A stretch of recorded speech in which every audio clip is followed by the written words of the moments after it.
Falguni Paresh Parekh, health is life without મેડિસિનમાં. મિત્રો, રક્ષાબંધનની તમને સર્વેને ખૂબ ખૂબ શુભેચ્છાઓ. રક્ષાબંધન આવે એટલે ભાઈને વિચાર આવે કે હું બહેનને શું ગિફ્ટમાં આપીશ, અને બહેનને થાય કે ભાઈ માટે હું શું મીઠાઈ લઈ જઈશ.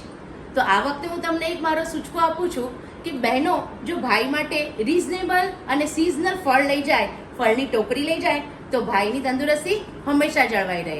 અધરવાઇઝ નટ્સ લઈ જાય, નટ્સના લાડ્ડુ બનાવે, એ પણ ખૂબ જ ભાઈ માટે હિતાવહ છે, એની તંદુરસ્તી માટે સારું છે.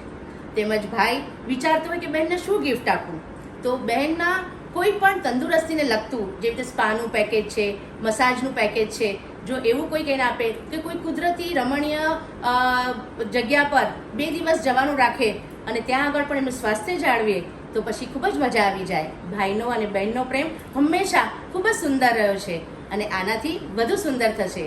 જો તમને મારી આ ટિપ્સ યોગ્ય લાગી હોય, સારી લાગી હોય, તો લાઈક કરો, શેર કરો અને હા, કોમેન્ટ લખવાનું ભૂલતા નહીં. Thank you.